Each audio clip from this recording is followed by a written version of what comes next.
Assalamualaikum warahmatullahi wabarakatuh. Innal hamdalillahi nahmaduhu wa nasta'inuhu wa nastaghfiruh wa na'udzu billahi min syururi anfusina wa min sayyiati a'malina. May yahdihillahu fala mudhillalah wa may yudlil fala hadiyalah. Asyhadu an la ilaha illallah wahdahu la syarikalah wa asyhadu anna Muhammadan abduhu wa rasuluhu alladzi la nabiyya ba'da. Qala Allah ta'ala fi kitabihil karim, ya ayyuhalladzina amanu taqullaha haqqa tuqatih wa la tamutunna illa wa antum muslimun.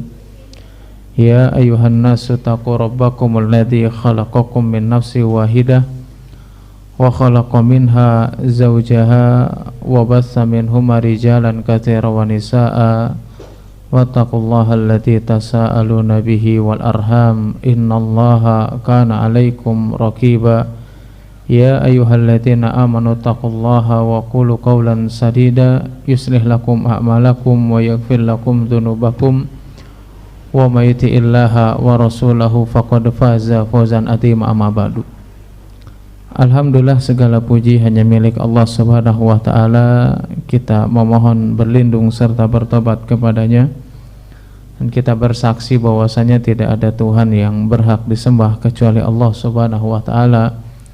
Salawat dan salam tidak lupa senantiasa kita curahkan kepada Nabi kita Nabi Muhammad sallallahu alaihi wasallam beserta keluarganya, sahabatnya, tabi'in, tabi'ut tabi'in, dan kepada para pengikutnya yang senantiasa istiqomah berpegang teguh di atas sunnahnya Nabi Muhammad sallallahu alaihi wasallam hingga akhir zaman.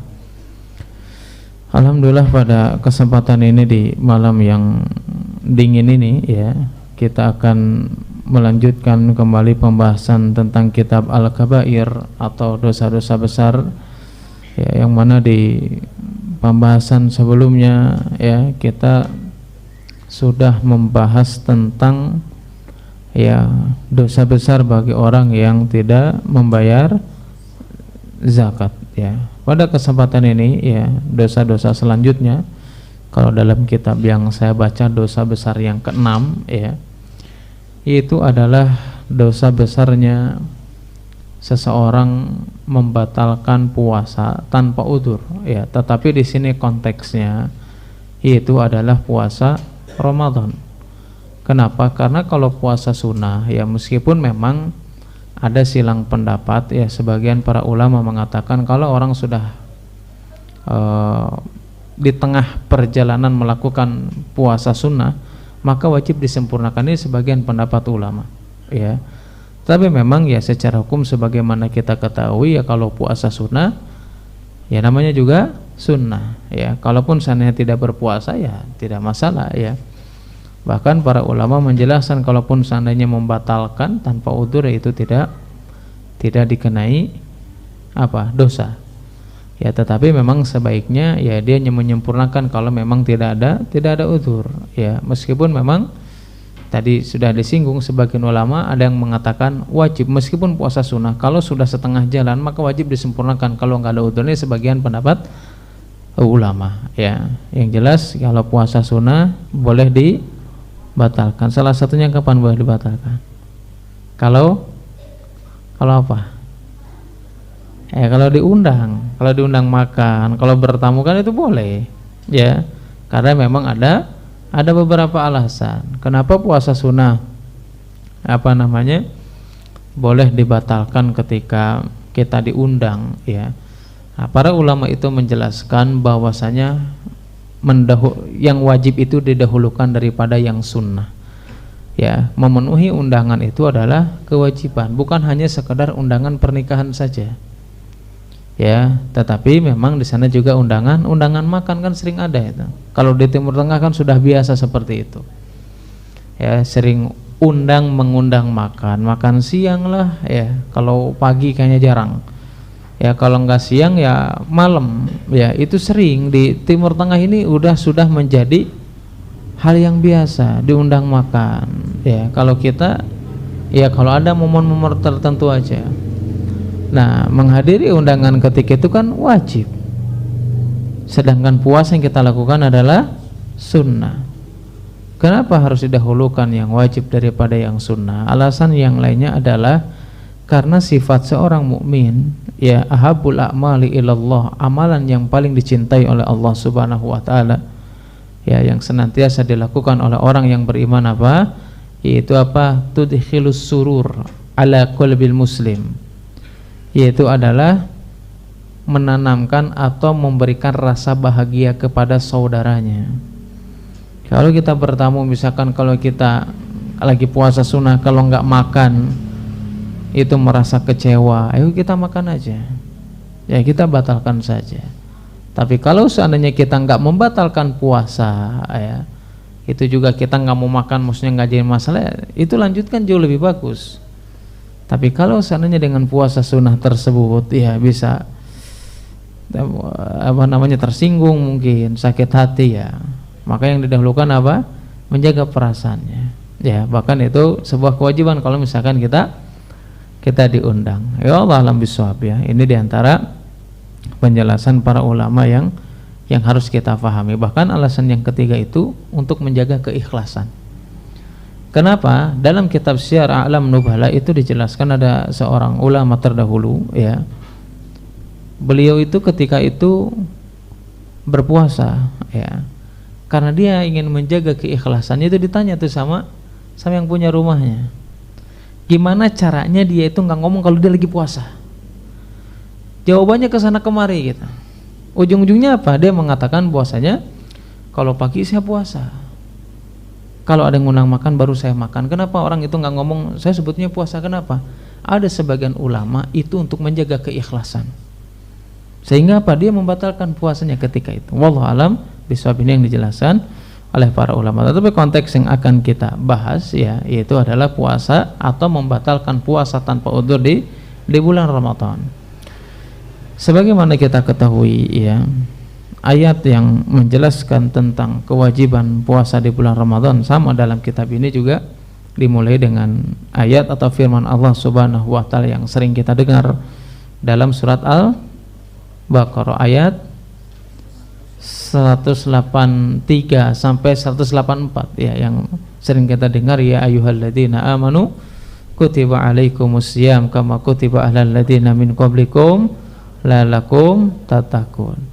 Sebagaimana amalan-amalan yang sebelumnya, ya, kita sudah menjelaskan sebelumnya tentang dosa besar orang yang meninggalkan sholat, terus dosa besar orang yang tidak mau membayar zakat. Sekarang tentang orang yang tidak mau atau membatalkan puasa Ramadan tanpa udzur. Ini memang ada beberapa alasan. Yang pertama, ya, sebagaimana kita ketahui, ya, kewajibannya tadi dalam surat Al-Baqarah ayat 183. Untuk siapa diwajibkannya ini?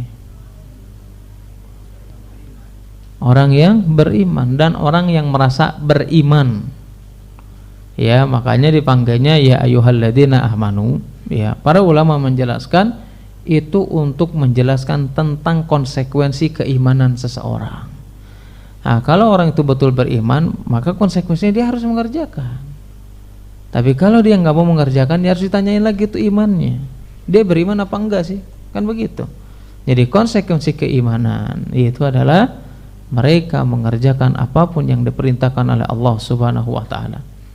Ya, meskipun memang, ya, saya sering kalau menjelaskan ayat ini, ya, di menjelang Ramadan gitu, saya sering ulang-ulang, ya.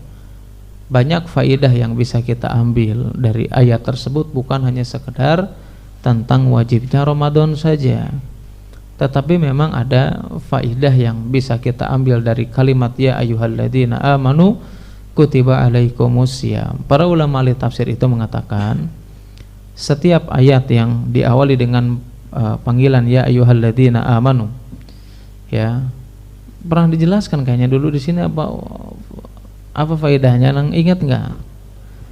Atau lupa ingat?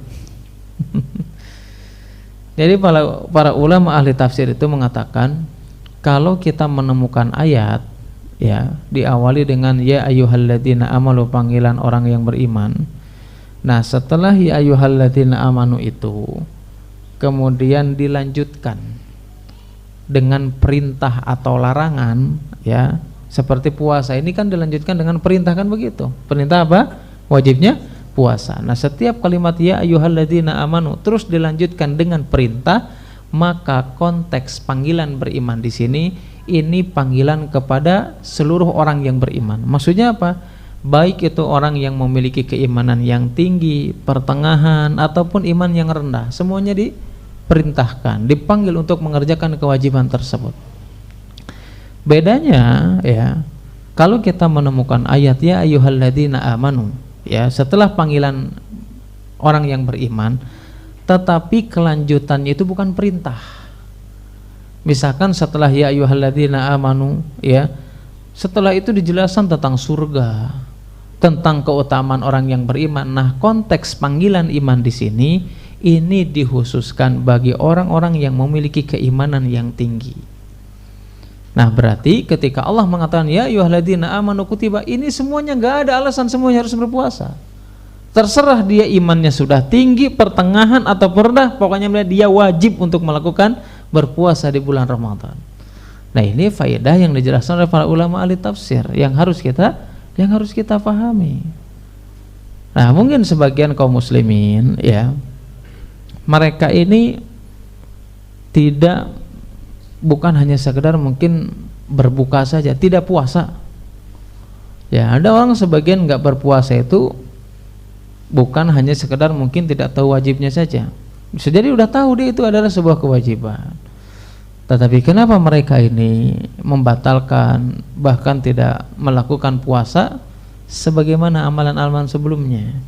Bisa jadi memang mereka tidak pernah mengetahui tentang hikmah kenapa disyariatkan berpuasa.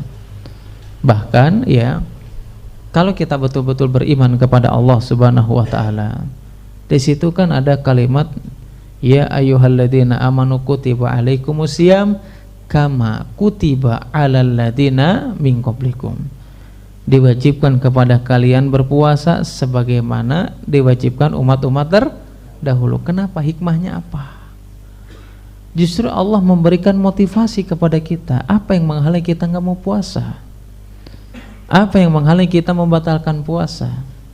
Padahal di situ Allah mengatakan diwajibkan kepada kamu sebagaimana umat terdahulu. Ini ingin menjelaskan kepada kita kalau puasa itu diwajibkan bukan umatnya Rasulullah saja. Umat terdahulu pun diwajibkan dan mereka mampu melakukannya. Harusnya kita, nah maksudnya gitu, harusnya kita kalau umat terdahulu saja mereka mampu melaksanakan kewajiban tersebut, mampu melaksanakan puasa di bulan Ramadan tersebut, harusnya apa? Harusnya kita umat Muhammad lebih bisa lagi dan lebih yang terbaik dari apa yang dilakukan oleh umat terdahulu. Itu kalimat hiburan namanya, ya, ayat hiburan yang dijelaskan oleh Allah supaya apa? Supaya kita sama-sama nggak pernah merasa aduh, kan ada sebagian kaum muslimin kayak gitu, sakedeng deui geus puasa. Kalimat sakedeng deui rek puasa itu bukan dia ingin nyambut puasa, tetapi dia justru malas untuk berpuasa, berat untuk melakukan kewajiban. Padahal puasa di sini diwajibkan bukan hanya umat Rasulullah saja, umat-umat terdahulu pun sama. Mereka saja mampu melakukan, harusnya kita lebih mampu lagi. Nah, itu kan salah satu hikmah dalam ayat tersebut. Nah, artinya kenapa kita kan sering diwajibkan membaca, mentadabburi Al-Quran, salah satunya itu. Salah satunya apa? Kita tahu hikmah dari sebuah ibadah. Tujuannya apa? Tujuannya supaya kita itu memiliki semangat yang tinggi untuk mengerjakannya. Semakin dia tahu hikmahnya, maka semakin tahu tentang kemuliaan kedudukan agama Islam. Bahwasanya agama Islam, dalam agama Islam itu tidak pernah disyariatkan suatu hukum, tidak pernah disyariatkan suatu ibadah kecuali di dalamnya memiliki hikmah yang sangat besar, disadari ataupun tidak disadari, diketahui ataupun tidak diketahui. Memang kita, ya, kita tidak ada kewajiban bahwasanya kita diwajibkan harus tahu nih hikmah ibadah itu apa. Enggak ada kewajiban di situ. Ya, kalau syariat menjelaskan tentang hikmahnya, alhamdulillah. Tapi kalau syariat tidak menjelaskannya, tidak ada kewajiban harus tahu dikorek-korek itu hikmahnya. Nah, habat kudu takbir salat, nah habat kudu, enggak usah. Kalau syariat menjelaskannya, alhamdulillah. Kalau enggak ada kewajiban. Tapi kewajiban kita itu apa? Tahu hikmahnya. Ataupun tidak tahu hikmahnya, dalam surat An-Nisa dijelaskan ayat 65 apa? Fala wa rabbika la yu'minuna hatta yuhaqqimuka fima syajara bainahum. Kata Allah mengatakan, demi Rabb kamu bahwasanya kalian itu tidak beriman sampai kalian apa? Sampai kalian menghukumi suatu perkara dengan apa yang diputuskan oleh Rasul. Udah situ aja. Samina wa ta'na, udah gitu aja. Kenapa nggak puasa? Saya tak apal hikmahnya, nggak ada urusan. Ya, mau tahu hikmahnya atau nggak tahu hikmahnya, itu sebuah kewajiban. Makanya sekarang ada tuh dukun yang pakai emasnya banyak, tuh masih muda tuh, panjang emasnya itu. Saya qadarullah ini beberapa hari yang lalu, lupa saya malam Sabtu atau malam Jumat yang lalu, saya buka Instagram, muncul orang itu.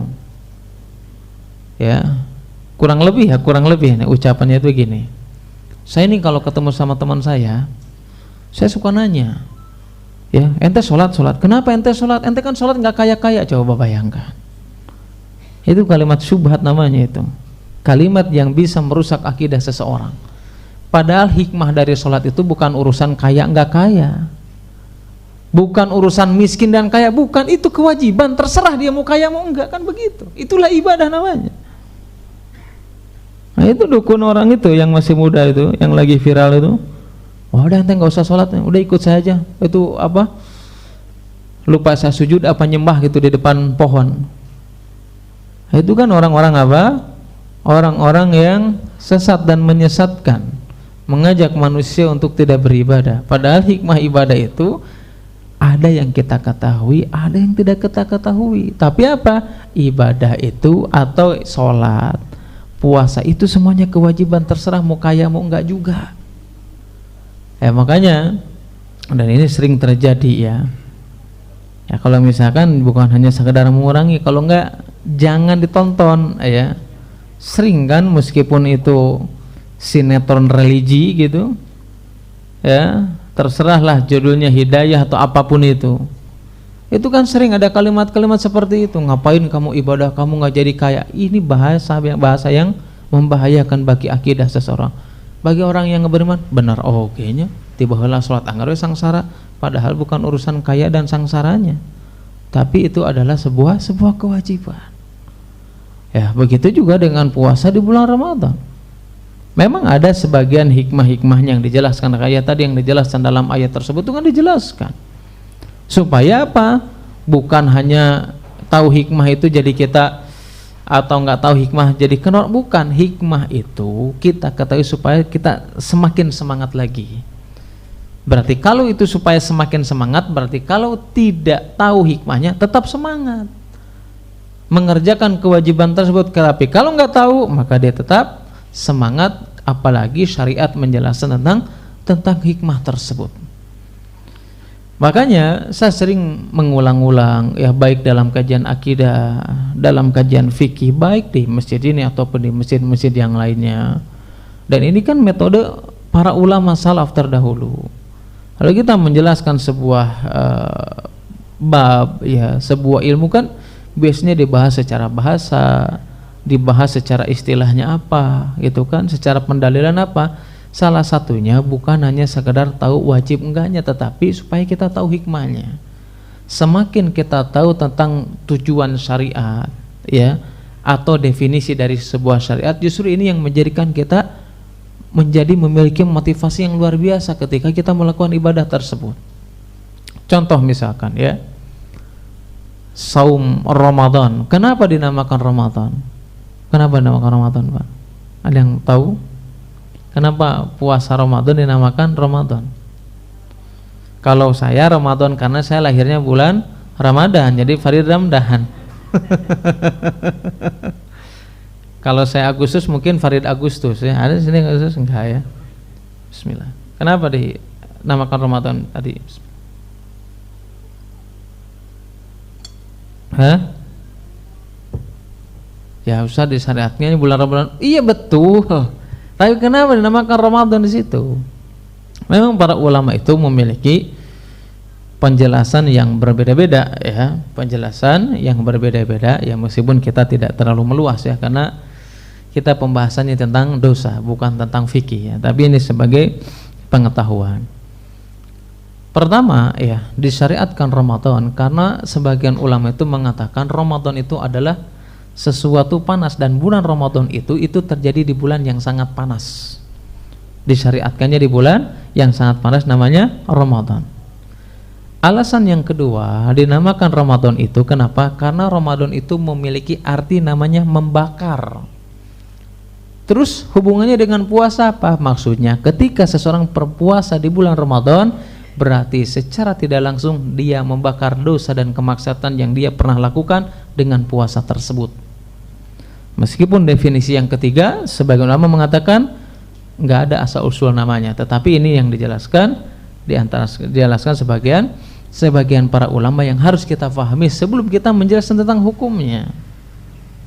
Ya, kemudian di sini juga dikatakan saum. Kalau saum sudah tahu ya, artinya apa? Saum apa? Artinya puasa. Menahan ya, makanya dalam surat Maryam di situ dikatakan apa? Inni nazartu lirahmani sauma.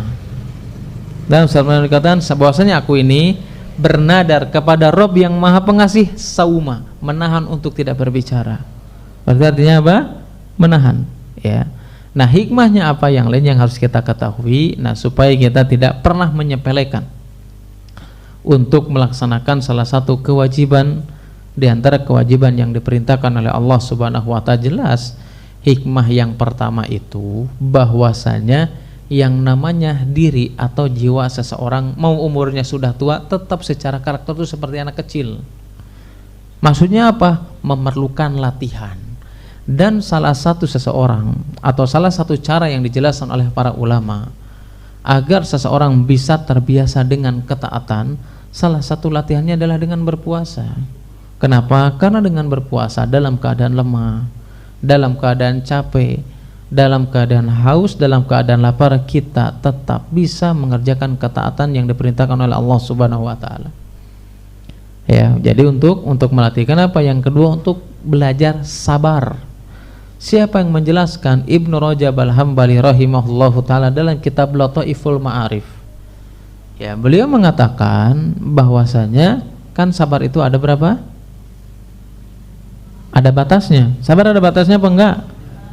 Enggak ada. Ya, kalau ada orang yang ngomong sabar ada batasnya berarti enggak sabar namanya. Ya, sabar mah enggak ada batasnya. Cuman memang jenisnya ada 3 macam. Apa aja itu? Sabar dalam ketaatan, sabar dalam meninggalkan maksiat, terus as-sabru ala aqdarillah, sabar terhadap takdir yang sudah ditetapkan oleh Allah Subhanahu wa taala, baik itu takdir yang baik ataupun yang buruk. Nah, kata Ibnu Rajab itu dalam puasa itu semuanya ada. Ya. Sabar dalam ketaatan. Ada orang lagi capek, lagi haus, tetap dia sholat mah harus tetap. Ada orang gara-gara puasa dia nggak sholat tuh. Gimana itu? Puasa tapi tersolat kan begitu, ada yang kayak gitu. Ada juga orang yang puasa setelah sahur nyaring-nyaring jam seberapa? Kayak jam 4 asar gitu ya. Ada yang kayak gitu, ada. Alasan teh naon cenah? Tidur lebih baik. Oh, tidurnya orang berpuasa kalau dia tidurnya tidak meninggalkan sholat, tidak meninggalkan kebaikan. Baru Aisyah itu isu lebih ke sore mah ya, bukan sesuatu kebaikan kan begitu ya. Makanya kata Ibnu Rajab dalam kitab Lataiful Ma'arif, 3 sabar ini, sabar dalam melaksanakan ketaatan, meninggalkan kemaksiatan ya, kemudian sabar terhadap sesuatu yang ditakdirkan, sesuatu yang buruk. Kan lapar itu buruk, sesuatu yang tidak mengenakan itu semuanya ada di dalam puasa. Makanya tadi para ulama mengatakan salah satu hal supaya kita terbiasa untuk melatih ketaatan kepada Allah Subhanahu wa taala, salah satunya adalah dengan puasa. Kenapa? Karena dengan puasa itu memudahkan seseorang meninggalkan sesuatu yang diharamkan. Yakin nggak tuh? Kenapa kira-kira puasa itu bisa memudahkan seseorang meninggalkan sesuatu yang diharamkan? Kenapa kira-kira alasannya? Yang tahu, yang bisa jawab nanti pulangnya dikasih bakso itu. Oh, soto. Aduh, masya Allah, salah ternyata ya. Berarti itu yang jawab soto dapat itu. Ya, kenapa coba? Kenapa? Ya kan puasa tadi bisa melatih ketaatan ya, kebaikan. Nah, ternyata puasa ini bisa menjadikan seseorang meninggalkan sesuatu yang diharamkan. Kenapa tuh? Karena kita tahu ketika puasa kita itu yang dilarang oleh syariat itu bukan hanya sekedar makan dan minum saja, tetapi yang dilarang itu adalah dilarang sesuatu yang dihalalkan. Itu nggak boleh, kan begitu? Makan halal apa haram? Halal. Minum air putih, maksudnya minum yang nggak memabukkan, halal apa haram? Artinya para ulama mengatakan kalau sesuatu yang mubah saja bisa kita tinggalkan, maka orang yang biasa puasa itu akan memudahkan dirinya untuk meninggalkan sesuatu yang diharamkan. Lebih sulit mana meninggalkan sesuatu yang dibolehkan atau sesuatu yang diharamkan? Lebih mudah mana? Gimana? Pasti lebih mudah meninggalkan sesuatu yang diharamkan. Ya. Kenapa? Karena sesuatu hal yang dimubah, yang dibolehkan itu kan senantiasa melekat pada diri kita masing-masing. Contoh, maaf ya, melakukan hubungan suami istri itu kan halal, tetapi menjadi haram di siang hari di bulan Ramadan, dan ini kebutuhan seorang, dia bisa meninggalkannya padahal ini sebuah kebutuhan.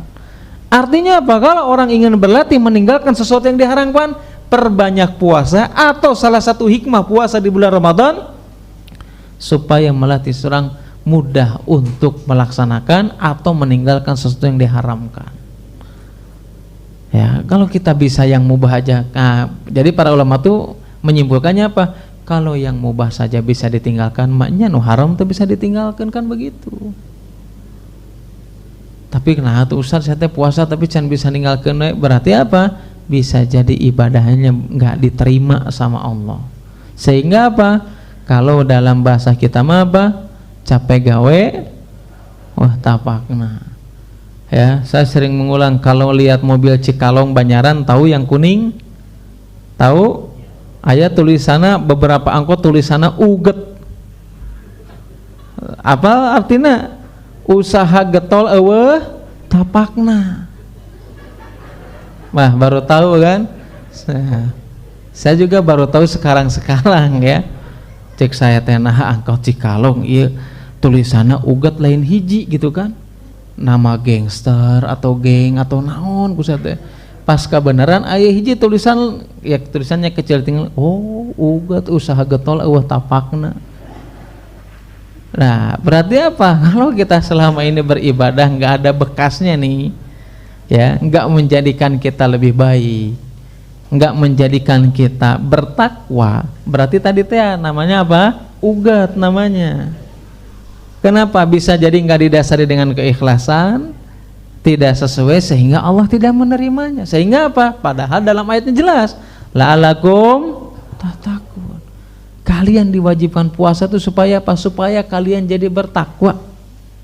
Berarti kalau puasanya nggak semakin bertakwa, tidak bisa meninggalkan sesuatu yang diharamkan, tidak bisa meninggalkan sesuatu yang dilarang, bisa jadi puasa tersebut tidak membekas pada diri kita masing-masing, alias tidak diterima oleh Allah Subhanahu wa taala.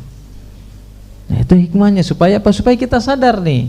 Jadi kalau tahu hikmahnya, aduh lebar rek ninggalkeun teh, kan kadang orang kayak gitu. Kadang ada orang yang dia tidak mau meninggalkan itu salah satunya apa? Bukan hanya sekedar tahu larangannya, tapi tahu hikmahnya. Kayak misalkan kemarin puasa apa beberapa yang lalu,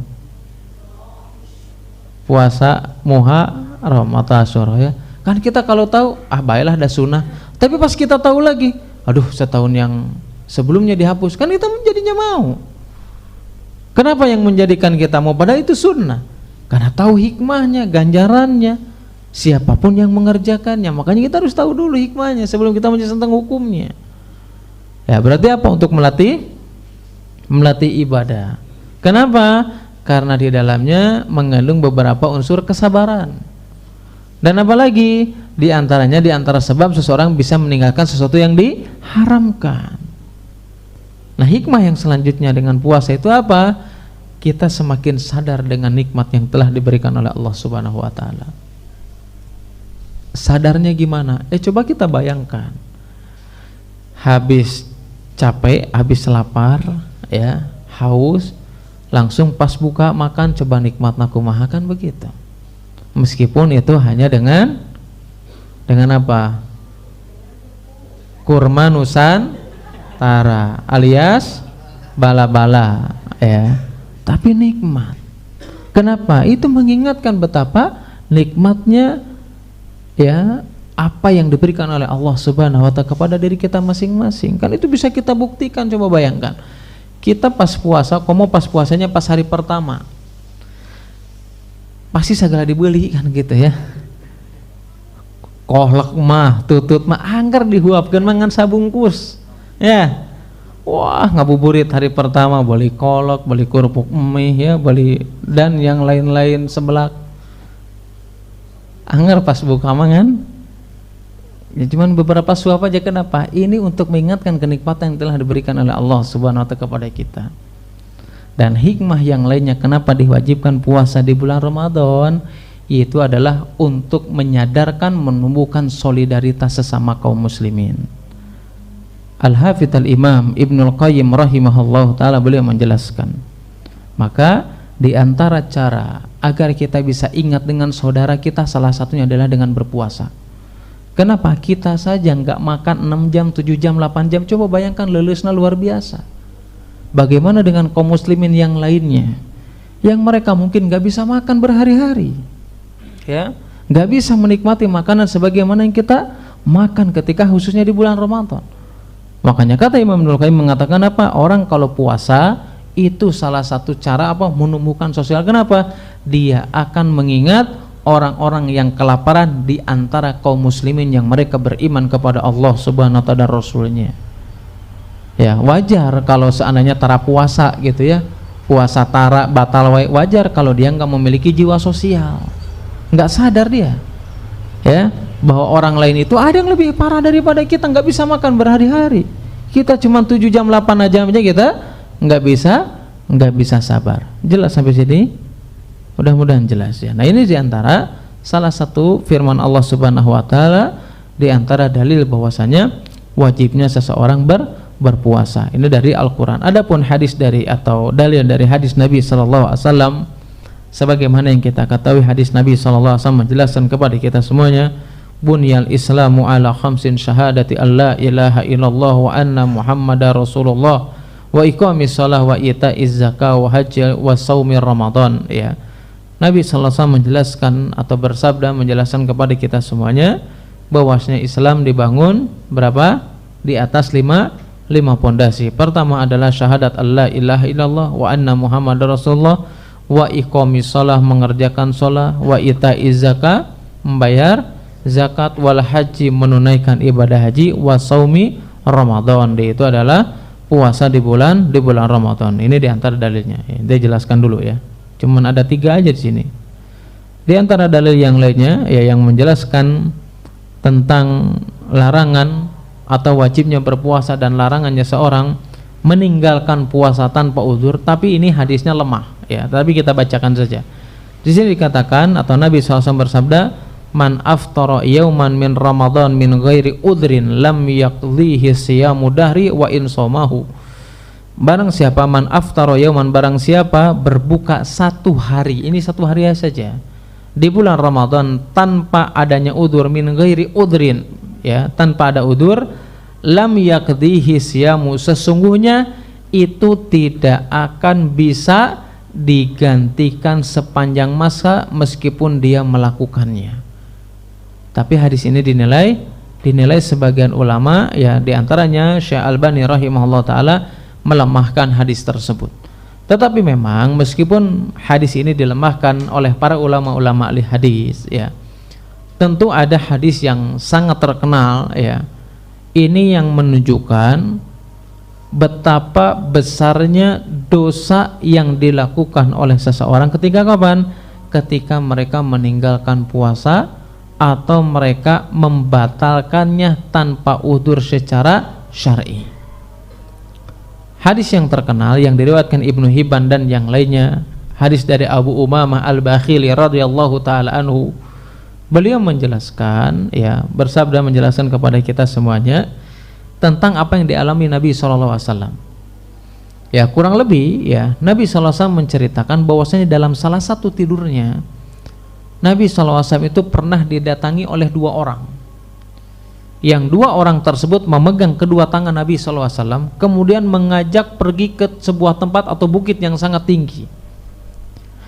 Ketika berjalan dalam mimpinya tersebut, berjalan di tengah perjalanan tersebut, ya di tengah-tengah dari gunung atau bukit tersebut, Nabi mengatakan bahwasanya aku tidak mampu untuk melewatinya, aku tidak mampu untuk berjalan ke atasnya. Kedua orang tersebut mengatakan, kami yang akan memberikan kemudahan, alias apa? Akan memudahkan kepadamu. Sampai Nabi berjalan lagi lebih tinggi lagi, mendengar teriakan. Nabi bertanya, itu suara apa? Maka 2 orang tersebut mengatakan, itulah suara penghuni neraka. Akhirnya apa? Nabi digiring ke tempat yang lainnya. Ternyata apa? Ketika berjalan ke tempat yang lainnya, Nabi SAW melihat ada seseorang yang digantung kakinya di atas, kepalanya di bawah, dan dia diikat dengan apa? Dengan urat-uratnya. Kemudian apa? Mulutnya robek dan dia mengeluarkan darah. Maka Nabi bertanya, itu siapa orang digantung itu? Ternyata apa? Mereka adalah orang yang membatalkan puasa tanpa udzur. Coba bayangkan. Ya, ini apa? Menunjukkan dosa besar, dijelaskan secara hukumnya, secara adabnya. Bukan hal yang biasa, bukan hal yang main-main saja. Ya, sebagian kita ya menganggap hal yang biasa. Mereka tidak pernah puasa, bahkan kalau puasa hanya setengah hari saja. Ya, padahal apa? Hukuman yang dijelaskan Nabi SAW, coba itu sesuatu hal yang mengerikan. Digantung, mulutnya dirobek, keluar darah, dan itu diikat dengan urat yang ada di tubuhnya. Ternyata apa? Dia nggak puasa di bulan Ramadan atau membatalkan puasa tanpa udzur. Terus bagaimana dengan hadis-hadis Nabi Sallallahu Alaihi Wasallam setelah sholat Isya? Kita lanjut sedikit ya, insyaallah. Kita lanjut nanti insyaallah setelah sholat Isya. Subhanakallahumma wa bihamdika asyhadu an la ilaha illa anta astaghfiruka wa atubu ilaik. Assalamualaikum warahmatullahi wabarakatuh.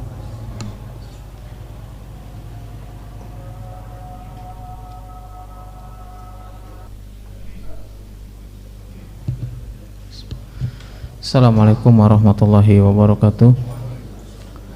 Alhamdulillahilladzi arsala rasulahu bil huda wa dinil haqqi liyudhhira 'ala dini kullihi wa kafa billahi syahida. Kita melanjutkan kembali pembahasan sebelumnya, ya, yaitu adalah penjelasan tentang hukuman atau diantara dalil dan bukti yang menjelaskan dalam syariat bahwasanya membatalkan atau meninggalkan puasa wajib di bulan Ramadan salah satu dosa besar, ya, yang tadi dijelaskan salah satunya adalah hadis dari Abu Umamah Al-Bahili radhiyallahu taala anhu, bahwasanya ya dilewati tadi, yaitu adalah peristiwa yang dialami oleh Nabi SAW. Diperlihatkan seseorang yang digantung, kepalanya di bawah, kemudian mulutnya mengeluarkan darah. Itu akibat daripada seseorang berbuka atau meninggalkan puasa tanpa udzur syar'i. Ya, meskipun memang kalau secara udzur mungkin kita semuanya sudah paham, ya, dalam keadaan safar, sakit dan sebagainya. Nah, tetapi memang ya meskipun ini termasuk dosa besar, ya, sebagaimana pembahasan sholat atau sebelum atau amalan-amalan yang lainnya, di sana ada silang pendapat tentang statusnya. Ya, kalau kita merujuk kepada pendapat Hasan Al-Basri, ya, pendapat Imam Ahmad bin Hambal dan yang lainnya, maka statusnya orang yang tidak berpuasa atau meninggalkan bahkan membatalkan puasa tanpa udzur, hukumnya adalah seseorang tersebut keluar daripada agama Islam alias kafir. Menurut siapa? Menurut pendapat Imam Ahmad bin Hambal dan Hasan Al-Basri dan ulama-ulama yang lainnya. Kenapa mereka berpendapat seperti itu ya? Karena jelas ya, mereka itu mengkiaskan atau menjelaskan bahwasanya ada sebuah riwayat dari Umar bin Khattab radhiyallahu taala anhu yang itu dikatakan bahwasannya barang siapa yang mereka mampu untuk mengerjakan haji tetapi dia tidak mampu melakukannya, maka nanti dia wafatnya itu antara jadi Yahudi ataupun Nasrani. Nah, hadis ini disimpulkan oleh ulama lain, kalau seandainya orang yang memiliki kemampuan melaksanakan haji tidak melakukannya dan dia wafat statusnya seperti Yahudi atau Nasrani, maka sama, orang yang tidak berpuasa pun bisa jadi itu hukumannya adalah keluar daripada agama Islam. Kenapa?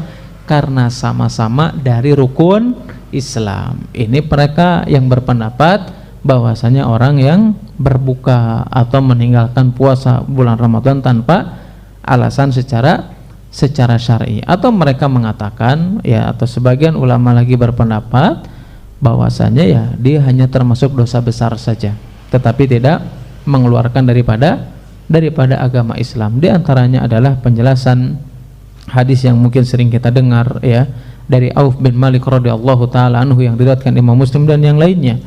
Ketika dalam hadis tersebut Nabi SAW menjelaskan bahwasanya sebaik-baik pemimpin di antara kalian adalah pemimpin yang paling kalian cintai dan dia juga mencintai kalian. Kemudian apa? Kalian mendoakan pemimpin tersebut dan pemimpin tersebut mendoakan kita. Dan seburuk-buruk pemimpin yaitu adalah mereka yang kalian benci dan dia juga benci kepada kalian. Kemudian apa? Yang kalian melaknatnya dan pemimpin itu juga melaknat kepada diri kita masing-masing. Kemudian ada para sahabat bertanya kepada Nabi, ya sudah ya Rasulullah, kita perangin aja penguasa tersebut dengan senjata. Apa yang dikatakan Nabi SAW? Nabi mengatakan bahwasanya jangan ya, artinya apa? Jangan melakukan alias jangan memberontak. Kapan? Selama dia masih mengerjakan sholat, dan jangan lepaskan tangan kalian untuk senantiasa taat kepadanya.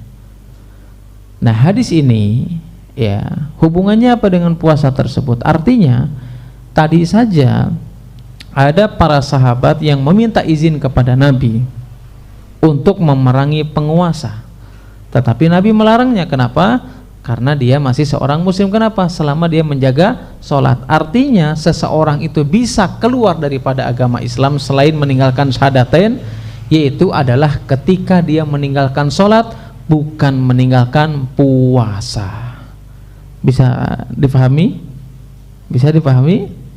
Ya bisa, itu diantara penjelasan para ulama. Jadi ya secara hukum sebagian ulama mengatakan, oh mereka jumhur ulama ini mayoritas ulama, orang yang meninggalkan puasa tanpa alasan syar'i ya dia tidak keluar daripada agama Islam. Berbeda dengan seseorang meninggalkan sholat dengan sengaja, meskipun itu tidak mengeluarkan dari agama Islam menurut pendapat mayoritas ulama, tetapi itu dosa besar.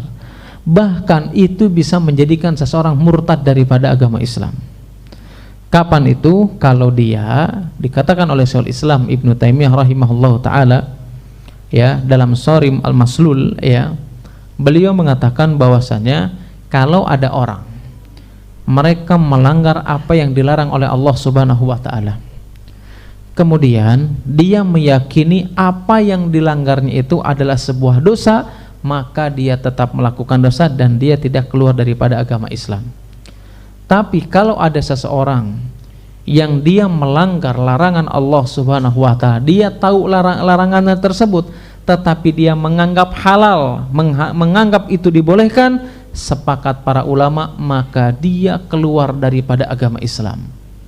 Siapa yang mengatakan? Syekhul Islam Ibnu Taimiyah dan ulama-ulama yang lainnya. Artinya kalau seandainya kita meninggalkan puasa tersebut meyakini bahwasannya itu dihalalkan, meyakini itu tidak diwajibkan, itu yang bisa menyebabkan seseorang keluar daripada agama Islam.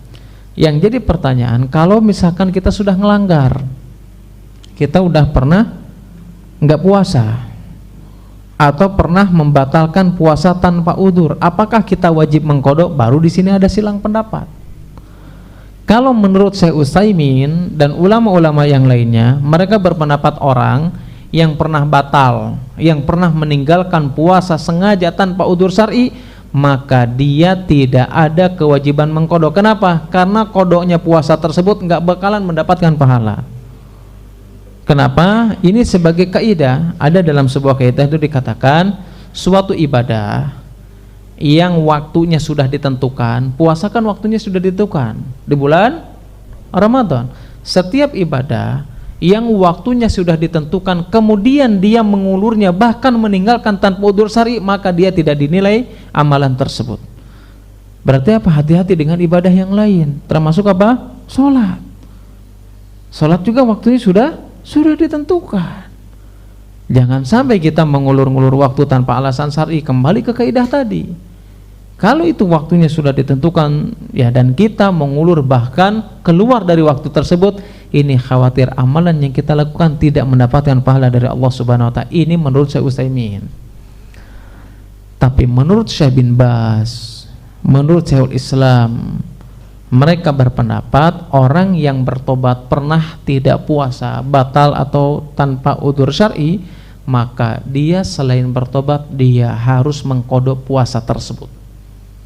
Mana yang lebih kuat? Yang lebih kuat mengqadha, itu lebih hati-hati. Bahkan kalau kita mengikuti pendapatnya Abu Hanifah, pendapat Abu Hanifah itu apa? Ketika dia pernah nggak puasa, pernah batal, dia mengqadha sekaligus dia membayar kafarat, alias kalau kita sering dengar apa? Kifarat. Itu pendapat Abu Hanifah. Ya, meskipun memang jumhur ulama ya cuman mengqadha saja. Itu diantara pendapat Syafi'i juga, ya, mengqadha, ya, tobat mengqadha itu sudah cukup. Kalau mengikuti Abu Hanifah berarti harus ada kafaratnya. Seperti apa? Seperti orang yang membatalkan puasa karena melakukan hubungan suami istri di siang hari di bulan Ramadan. Apa hukumannya? Ada yang ingat? Saya pernah ngejelasinnya, nggak salah itu. Orang melakukan hubungan suami istri di siang hari di bulan Ramadan, jelas batal puasanya. Selain itu, hukumannya apa? Saking besarnya tuh dosanya. Pertama, jelas puasanya batal. Yang kedua, dosa besar. Yang ketiga, dia tidak boleh melakukan makan dan minum sampai orang lain berbuka. Ya, kemudian apa lagi? Yang keempat, dia harus membebaskan budak. Kalau dia nggak mampu membebaskan budak, berarti harus puasa 2 bulan berturut-turut. Kalau nggak bisa lagi, berarti apa? Dia harus membebaskan, memberi makan 60 orang fakir miskin. Itu siapa? Orang yang batal puasa, yang melakukan hubungan suami istri di siang hari di bulan Ramadan. Dan ini harus dilakukan oleh seseorang. Sok maning puasa sabulan atau 2 bulan, yang mending sabar, wes sabaraha jam ya. Kenapa? Karena dosa besar.